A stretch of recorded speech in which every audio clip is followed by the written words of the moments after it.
Hi, it's Kaz or Kazy from Property by Kazy, and today we got a nice video for you. Right now, I'm standing outside the house of property investor and developer and also property educator Samuel Leeds. Today we're here to interview him. I'm going to ask him a load of questions about his journey, his courses, and different stories about him. So if you are interested in this video, make sure you're subscribed, you like this video, and follow me, and let's get this started.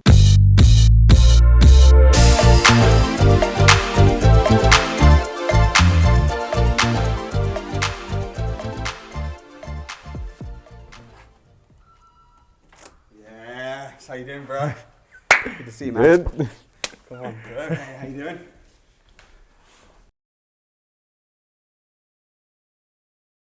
Today, we're going to be doing an interview with the man himself, Samuel Leeds. Thanks for having me. Thank you for hosting us today in this lovely home of yours. Welcome. So, for those that don't know, you are probably one of the largest faces in property in the UK at the moment. But for those that haven't already heard of you or know who you are, could you give the people a little bit about yourself? Yeah, sure. So I've been in property been investing in property for 12 years. Mm-hmm. I've got a property education company, so we train thousands of people how to get started in property.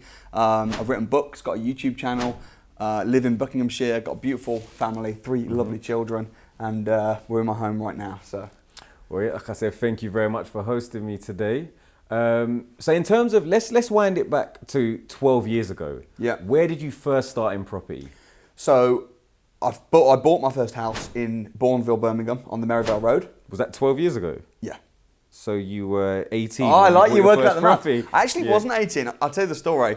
So I went to a property education program when I was 17. And they were teaching me how to buy properties and how you can find properties, buy them below market value, refinance them afterwards. And I was thinking, this is awesome, I want to do this.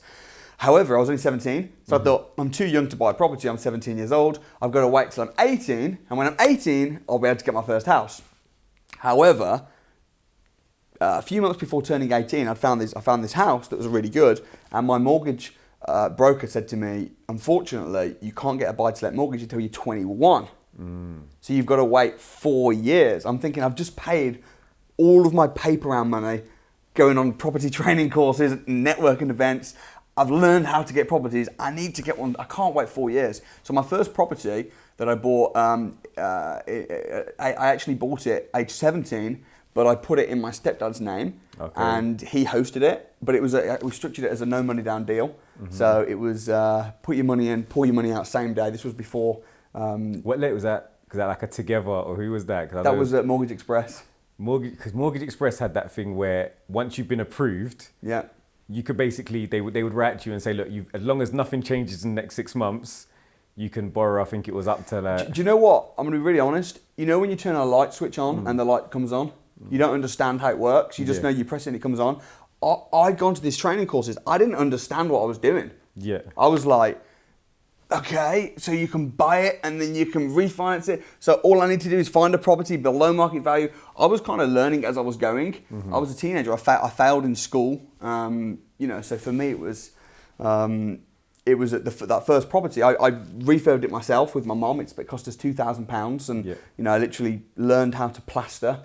But I didn't know what I was doing. I was just kind of figuring it out as I was going along. But that was my first house. Rented it out room by room, and the rent that I was getting off of that. And just off of that one house was enough for me to be able to kind of just live. I was living at home, but just kind of pay for my food and stuff like that. And that was my first house. So for you, was that the light bulb moment when you first did that deal, or when you first went on the course? When I first went on the course. And do you mind me asking how much you paid for the course at the time?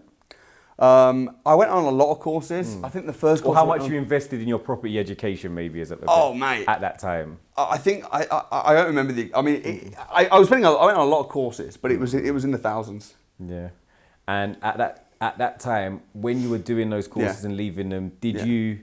Because you sort of touched on you didn't know exactly what you were doing, but you maybe felt inspired, even though you didn't know exactly what was happening. I think the only way you'll fully know something is when you actually do it.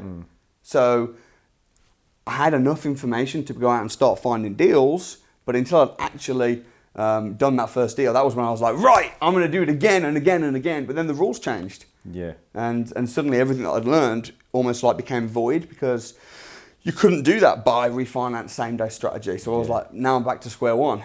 So I had to go on more training courses, get more education. I do feel like every like mini property generation, even if like a property generation is like 5 years rather than a real generation or 10 years, we look back on what they were doing the generation before and thought, oh, you lot had it easy. Correct. Doing that. So I feel like, you know, and we'll go on to rent, but I feel like people looking at rent now, when maybe new legislation comes in, people are going to be looking at, you guys had it so easy being able to do that. But 1,000,000,000%. I think, you know, business and do you know property, what I was saying on that? Very similar point. Have you ever noticed that when the market's going down, like when I was started in property, I bought my first house, the market started crashing. Yeah, it would have been 2008, right?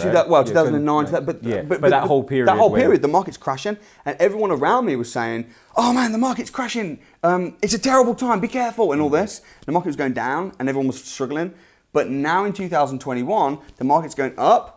And everyone's complaining about it, saying, "Oh, I keep getting gazumped. It's like you can always find the opportunity, or you can see the problem in no matter what the market's doing." I think that's why a lot of people say, look, whenever they talk about when's the best time to invest in property, it was always yesterday. And if you can't do it yesterday, let's do it today. Yeah. And I think regardless of the market factors at the moment, so if you're in a bull run market where things are shooting up, if you're in a market where things are dipping, it's a case of how you best position yourself to exploit the market effectively. Because when we look at the richest people in the world, when the markets are dipping, that's when they're buying. But back to your first deal. So you'd been on these training courses, but then the market changed, the factors changed. You had to re-educate yourself. So what did you like? Where were your next steps? Where did you pivot to in property? So no, I did a lot of things. I started renting out people's properties. So I set up a sole trader management company where I just started finding tenants for people's properties and charging very small fees. I started looking for properties that I could package and pass on to investors. But at the time, that wasn't a thing. Now it's like, oh, deal sourcing, that wasn't a thing. Yeah. So I was doing it, but I was kind of doing it for goodwill more than anything. I was like, hey, if I find you a house, and bear in mind I'm a teenager, if I find you a property and pass it to you, can we maybe do some business? It was more good. I was trying to create goodwill. But I think that is when a lot of people, I'm sure, with the number of inquiries you get, a number of students you deal with, a lot of people talk about I'm this age and how do I get into property? Yeah. Or how do I? But sometimes you're not in a position to do everything. And obviously now deal sourcing is more readily available. But a lot of the time, building your network or building your integrity within an industry can be just as valuable as the fee for that deal sourced. Because like yourself, the back end of some of those relationships. Oh man, loads. I'm sure you did. I started getting a reputation for being, oh, this guy kind of knows what he's doing. He's got a property of his own. He's a teenager. He's got a lot of energy. I also learned about lease option agreements. So I secured 2010. I secured my first lease option agreement, which... So, I was going to say, to give a little explanation, because a lot of people ask about lease option agreements, just kind of a very brief explanation of what one is. So a lease option agreement is where, and it sounds too good to be true, but you've got to find someone in the right situation, but where you buy a property now, but you agree to pay for it later. Yeah. And in the meantime, you rent it out, benefit from the rent, benefit from any capital appreciation, and then have the option to buy it down the line, whether it might be after 5 years, 6 years, 7 years, at an agreed price. So it was great for me because I didn't have... The thing is, I realised I haven't got any money, really. I can't get a mortgage. I'm too young. So if I can agree a price now and fix to pay it later and control the property, I can start benefiting from the rental income. But then in 7 years' time, when I have to buy it, I'll be old enough to buy it. And I'll have saved up the deposit from the rent that I'm making. Yeah. And obviously, hopefully, capital appreciation as well from what you agreed to buy it at point A versus 5, 6, 7 years down the line. I mean, that first property that I agreed to buy it for £81,000. I think it was 2010, around about that time. And then 7 years later, it was worth about £130,000. See, can I be very honest with you? Yeah. Like, so hearing you talk about this stuff now, a lot of people, even when I said, oh, look, I'm going to go and interview Samuel Leeds, there was a lot of people that are like, oh, potentially you shouldn't, X, Y, or Z, because there's been some bad press, there's some amazing press, and I go on to like a lot of that. But I think I don't hear you talk about this stuff enough.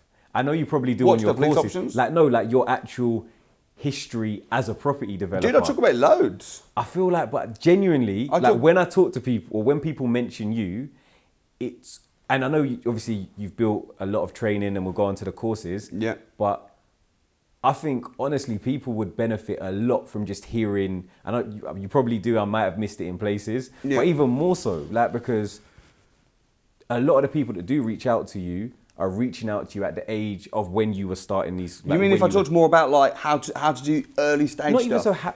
I think just your story.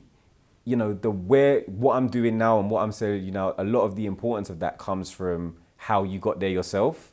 If you know what I mean, like the proof is in the pudding. Effectively, these are the types. Yeah, of but deals. if I'm teaching a strategy, here's how to do a lease option agreement. You can take it or you can leave it. You can say, can I learn from it or can I not?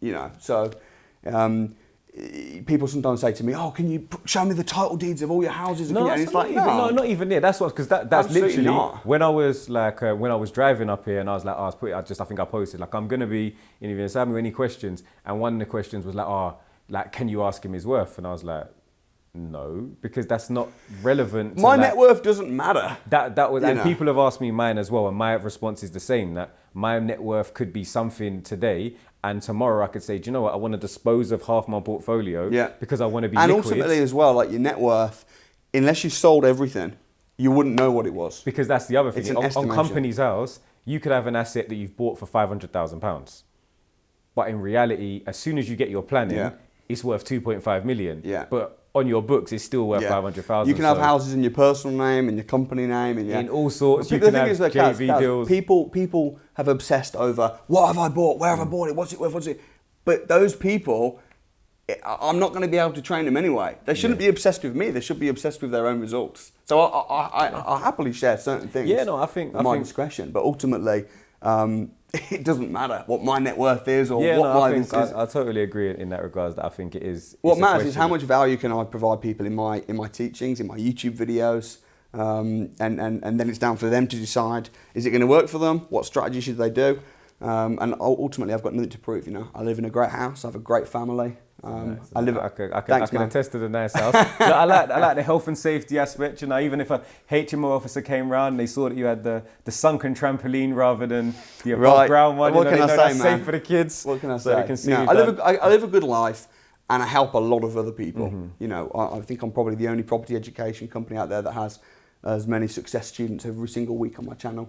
So, you know, if people are skeptical or unsure, then that's cool. If they hate me, that's cool. If they love me and they follow the teachings, that's cool. All I can do is just keep putting out content and value. So I think maybe just to go back to, so again, started with different, we just spoke about the lease option deal. That was sort of 2010. Yeah. From there, so maybe sort of, so you were how old? 2010, you would have been, what, 20?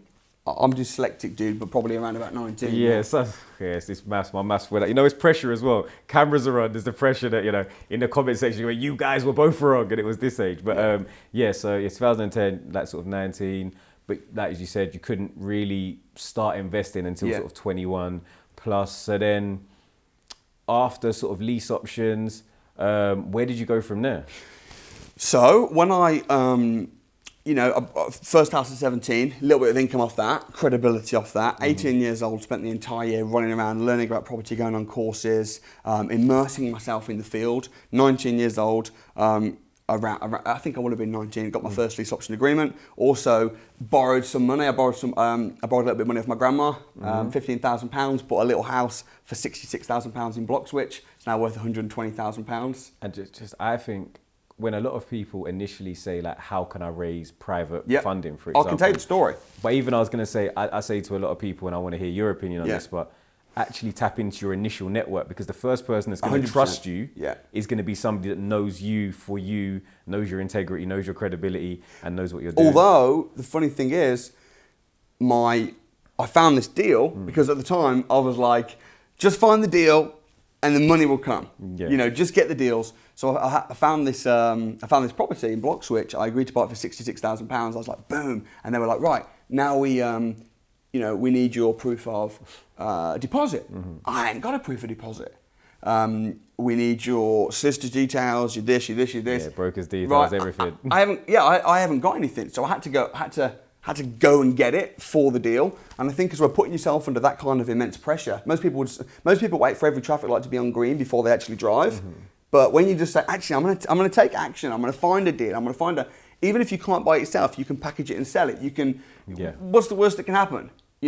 So I was trying to raise the money, and I was asking investors, and everyone was saying no. I remember going to networking events. I've got this deal. It's worth 85 grand. I've agreed to buy it for 66 grand. I just need a £13,500 deposit, and I can get this. I'll give you 10%. No one would do it, and I basically got to the point where I'd just given up, and I went around my grandma's house, and I was having a Sunday roast dinner with her, and I was just saying to her, I'm really struggling with the property stuff, it's really tough, and I told her the situation, and she looked over at my granddad, and my granddad looked back at her, and I remember my granddad was kind of like nodding at her, and I remember thinking, oh my goodness, are they? So it was an afterthought, yeah, and then they were like, oh, well, we could potentially, if you got a contract and stuff, what would we do? And they ended up giving me the money. They gave me £15,000, which is enough for the deposit and enough for the legal fees.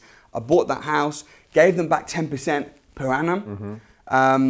So it was effectively a no money down for me. Yourself, yeah. I'm getting rent off it. I've not put down any money. At the end of the 5 years when I had to give them the money back, they wouldn't take the money. They were like, we're using that interest that you keep giving us every year to go on a cruise. Can we extend it for another year? So there's so many lessons in that, like the win-win of business, what you said about looking who you're close with at the beginning. So it was hard at the beginning, but if you're gonna work hard anyway, you might as well get rich. Yeah, and I like a lot of stuff you said in there. Like I like what you said in regards to actually doing. Yeah. You touched on it earlier in terms of, although you went on all these property courses, you still found yourself as more of an active learner. Yeah. In that you go out there and do, you learn through the process of the mistakes. Yeah.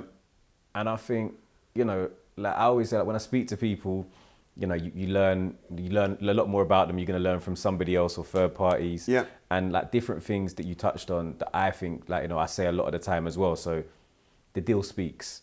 If once you found that deal, because when people say, how do you raise investor funding?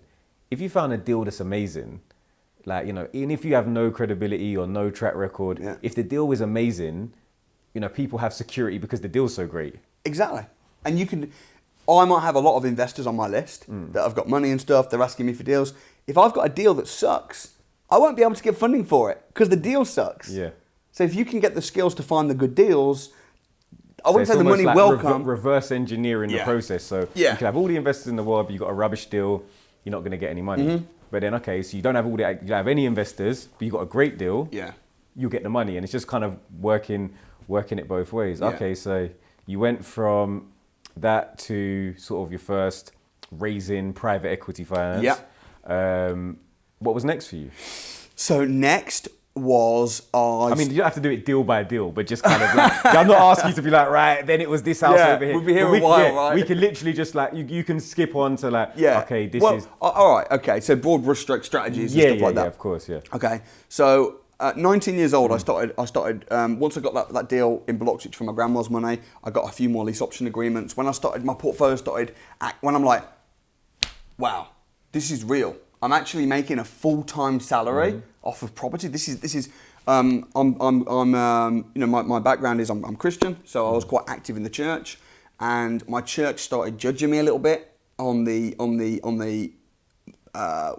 my ambition to make money and to buy lots of houses. They didn't quite get that, so they're like, I think you've got enough houses now. Why do you want more houses? And even the preacher, my dad fell out with me when I left school because he wanted me to work for him on the family business, which I did for 3 months, and then I went full-time into property. What was that? He's an entertainer. Oh, okay. Yeah, so he used to sell like magic tricks, market stalls, kids' discos, parties, and he was like, I want you to do that with me. And his background is a gardener. He then became an entertainer when I was 12, and he wanted me to work with him.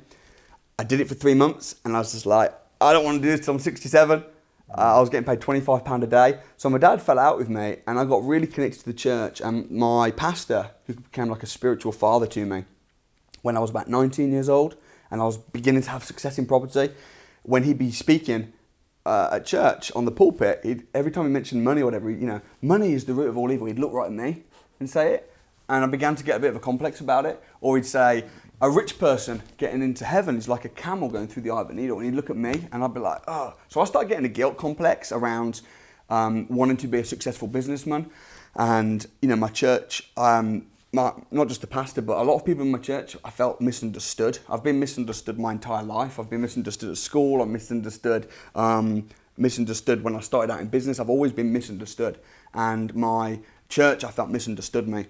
So I went to Bible college for 3 years and I studied biblical economics. I studied what does the Bible actually teach about money. As a Christian, I thought that'd be an interesting study. So I ended up doing a dissertation on that, like a 10,000 word dissertation. And I put that into a book. And the book is called Do the Possible, Watch God Do the Impossible. And the philosophy of the book was that actually, if I want to see change in the world, if I want to see good things, I need to do all I can with myself, my skills, my brain. And it was an interesting study. I put it into a book and I put it on Amazon, and the book sold really well. And that was, that was my first kind of like helping other people through education. Mm-hmm. Nothing to do with property. Okay. It was more mindset, philosophy, theology.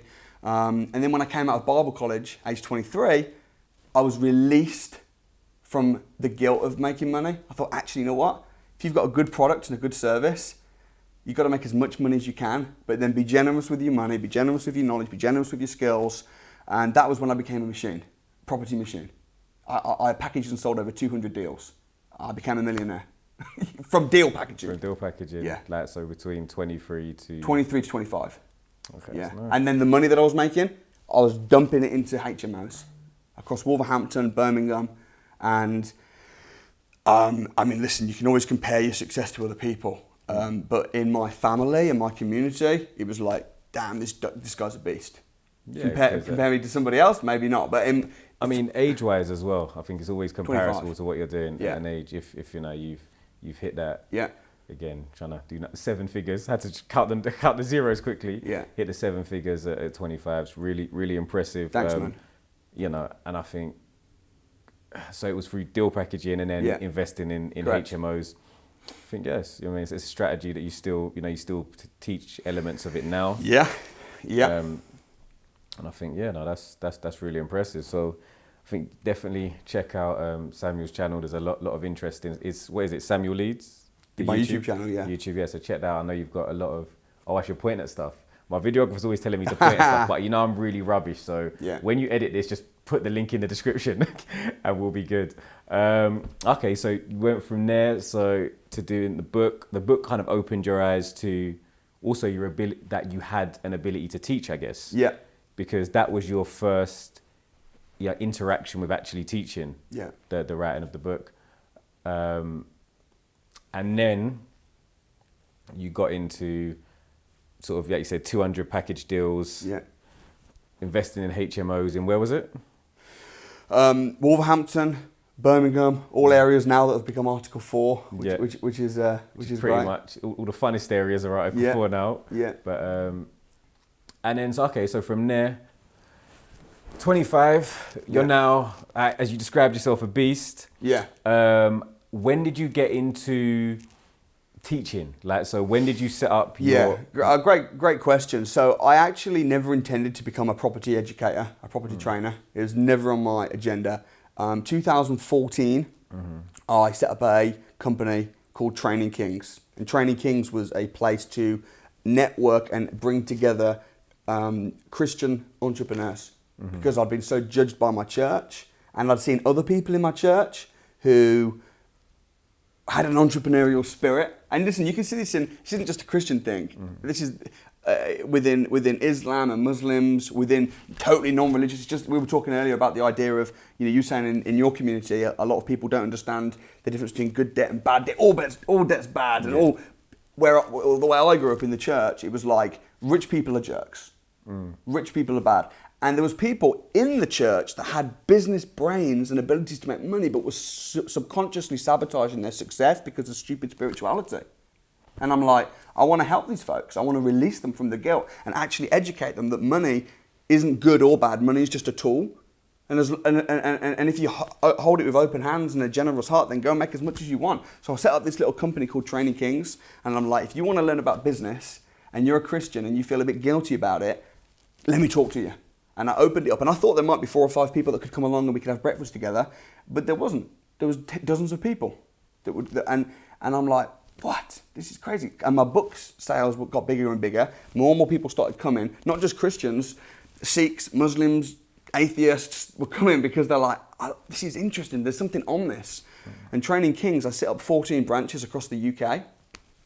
Started hiring staff. It cost me a fortune because I was charging people £10 to come, and I was having to pay for a room hire. I was having to pay for breakfasts or dinners for everybody. I was bringing in speakers. I was paying speakers to come, really high-profile, business speakers. It's costing me about £4,000 a month. This little Training Kings organisation, and I was paying for it myself out of my property income. And for me, it was a mission. Yeah. Ran that. After a couple of years, people within Training Kings community kept saying, can you teach us about property investment? Can you teach us how you're making all this money? So I'm like, I don't want to turn this network into a property training organisation. So that was in 2016, after a lot of requests, that was when I registered my property training company in 2016. Which is called? Samuel Leeds Limited. Cool. Also owns real estate, but a training company. And that blew up. But I didn't intend on it to blow up. I didn't want it to blow up.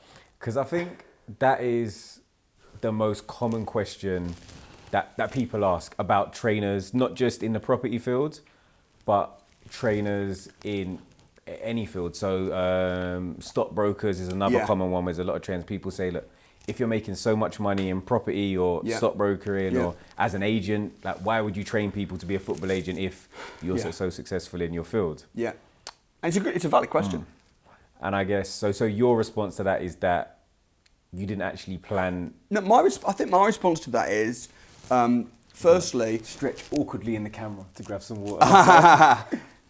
my response to that is, if you're making so much money in property, then why would you teach others? Well, firstly, the assumption is that it's all about money. Whereas I don't think that it is. I think it's about what you want to do. It's about fulfillment. I really, really, really enjoy being on stage, sharing, teaching. I find it fulfilling. But then wouldn't, the response to that be then, if it's the fulfillment as opposed to the money, then, I mean, I don't know what your fees are, but why? Why charge? Not why charge, but why is maybe there's such a premium? Okay. I don't know what the premium is. Like, I don't know what you charge. So maybe you could tell us what you. Yeah, sure. And all my prices are all on the website. You know, it's all broken down. I think for a start, my Training Kings business used to cost me £4,000 a month to run because I charged people £10. That was all. For me to run a large training organisation, which is impacting thousands and thousands of people, if there wasn't an investment, then it wouldn't be able to run. I wouldn't be able to provide unlimited mentoring. I wouldn't be able to provide venues and all the things and the staff and customer service. It wouldn't be a business. It would just be a small headless chicken organisation without any proper structure to it. And the second reason is because if you don't pay attention. So if you want to do become an electrician, you have to pay to go to college. If you want to become a hairdresser, my mum's a hairdresser, you have to go to college and learn to cut people's hair. If you want to learn to be a barrister or to be a doctor, you have to go to uni or to college or wherever. You have to get an apprenticeship, you have to pay. So I don't see why learning about property investment is any different. No, I mean, I agree with you. And also to sort of add even to your point, whenever you look at anything, like if you go on the internet, like the internet is a crazy place. So like if you go on like internet reviews or speak to people, or not speak to people, you just look in random comment sections, you often get a lot of negativity because the internet feeds negativity. But like I spoke about Kelly, for example, that we both know, and Kelly's mum, I spoke about when I've actually, if I speak to people that have never gone on one of your courses, sometimes, people just recite what they've heard from somebody else. Sure. But when I've actually spoken to people that have actually been on your courses, I don't think I've had a bad response. Yeah, I appreciate that. Which is like, again, I'm very honest. Like that, if I spoke to people and they said, look, I haven't spoken to, I can't say I spoke to thousands of people. I might have spoke to 10, 15 people, but literally every one of them, I said like, I've got a guy I play football with.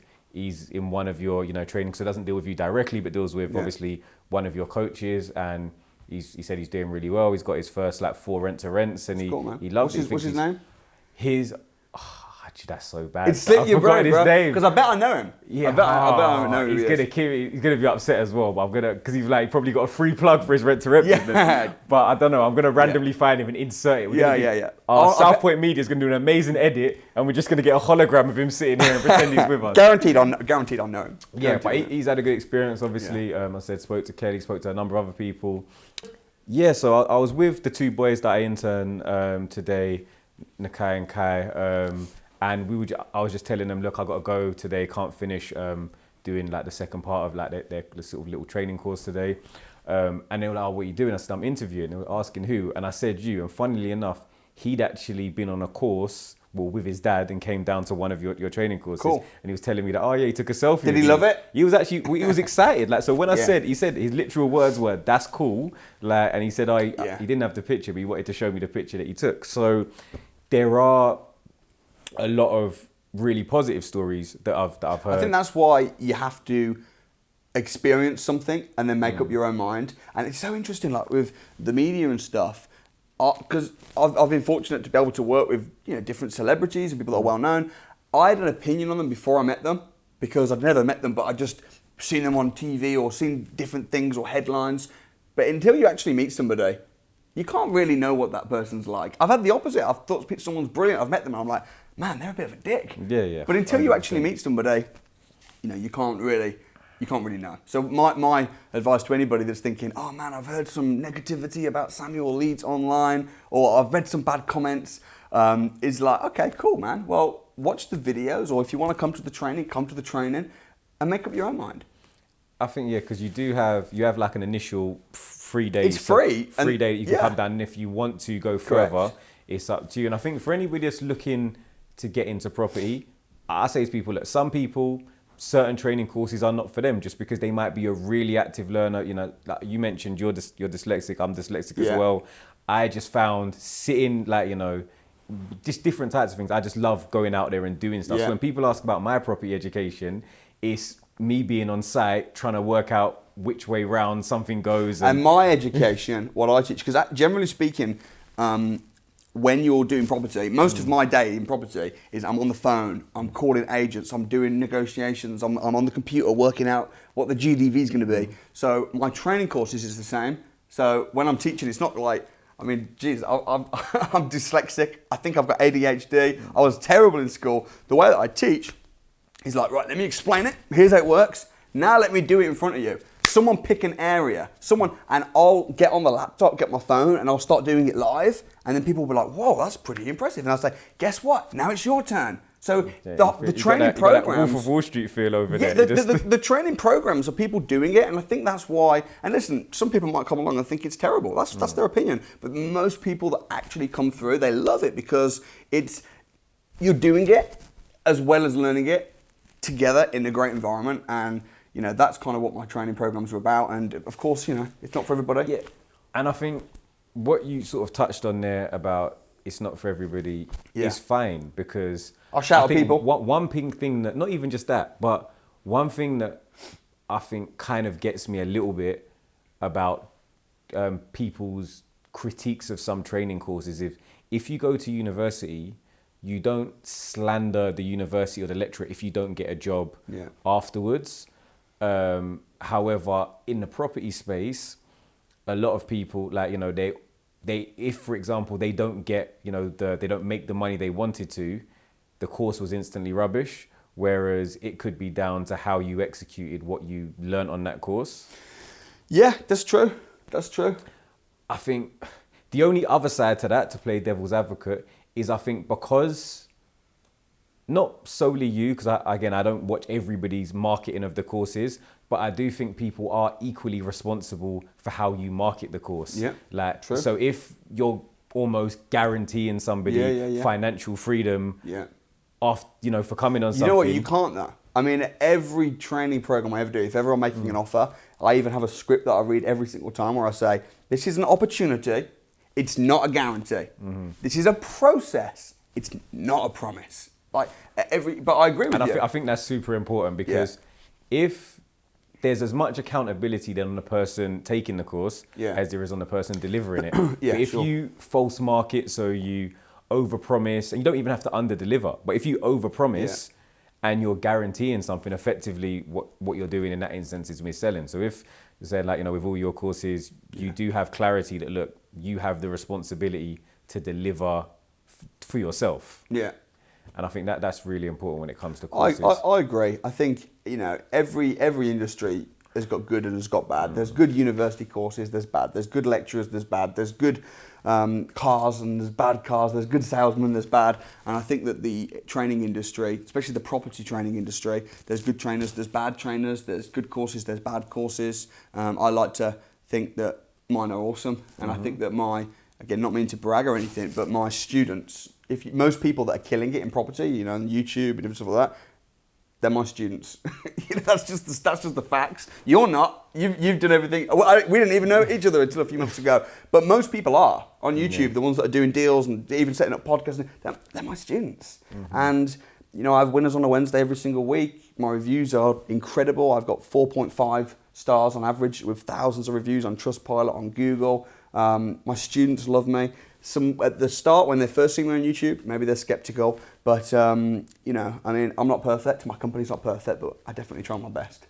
Yes, I think the thing about accreditation and training in general, let's not kid ourselves. There's a lot of money that can be made in property. Yeah. But when there's a lot of great opportunity, there can sometimes be desperation or overzealousness to get into it, which means if there are bad couches over there, it's easier for people to be exploited, which is why accreditation would hopefully remove that and allow the cream to rise to the top, have the great trainers providing, great students, and hopefully a lot more people make money. Because at the end of the day, as a trainer, we're still trying to make, everything's a business. You're still a course to make money, but also for you to feel good about delivering that course, you want the students to make more money than you're making.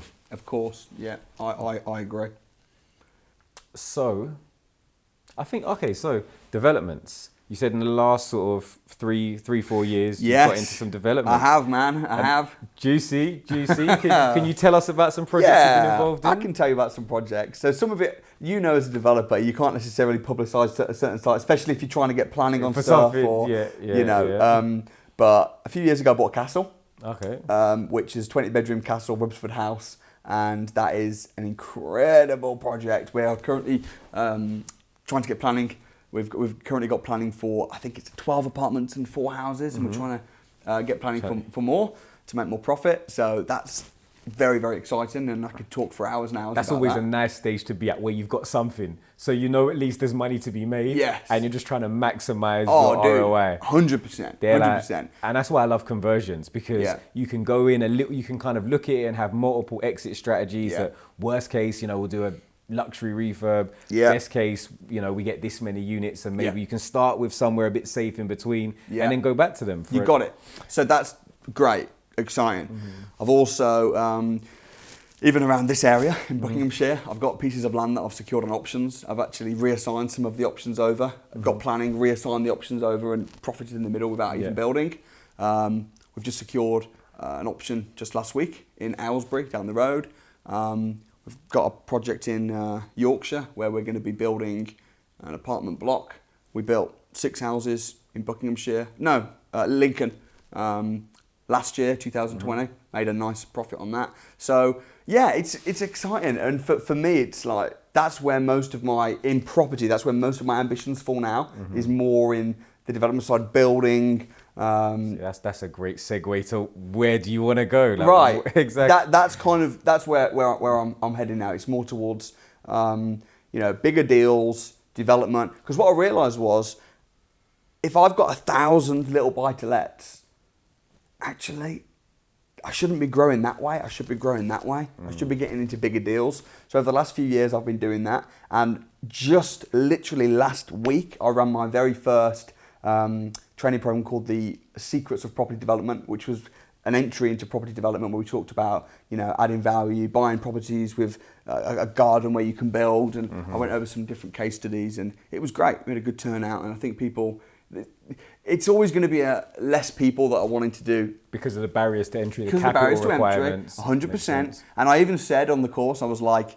let me just say, property development is not for everybody. You know, hopefully you'll leave here being able to say, is this something I want to do or is it not? But I'll give you an introduction to it, and it was a great day. So that's definitely where I'm heading, building. In that development side or development courses, it's a weird space because you want to say everybody come along because I want everybody to learn, because you don't want there to be barriers to entry. But at the same time, you're like, I don't want you to waste your money on something. No, but that's why it's free. Okay, that one's free. That's free. Okay. And then we have a more advanced version, which is 1995, which is more of an A to Z. They come down to my castle, see the sights. But that one's free. And I think no, listen, property development is not for the faint-hearted. If you want to actually start building, and there's a higher reward, but there's also a higher risk. And that's any type of investment. If you want to do rent to rents, you can literally get started with a few £1,000s. You can make 500 quid a month off a deal. Loads of people do that. Nice. If it goes wrong, you're going to put a break clause in. You might, worst case, lose £3,000. You're going to start buying castles and land and building houses. You could go bankrupt if you do it wrong and if you don't know what you're doing. And I think that people do need to be aware of the risks as well as the rewards. But starting out with rent to rents and stuff and packaging and selling deals, the risk's very low. And I think particularly, you need to know your own attitudes towards risk. Yeah. Because I see some people that go from their first HMO to a JV with an investor raising massive amounts of money, potentially massive planning gain deals. Yeah. But, these deals could take 3, 4, 5 years. They can. There could be massive changes in the national standards of planning, local standards of planning, what your... Or the market, it could go down and then suddenly you've eaten out your profit. So many different things could happen. So I think people really need to understand, actually, particularly with property investment, the risk that they are aligning themselves to and what their attitudes towards it and the level of risk they're willing to take. But at the end of the day, pretty much within any investment, you should be able to stack your level of risk with the level of potential reward you're going to get and make sure you're getting a good investment, which is sort of how we quantify it as property investors.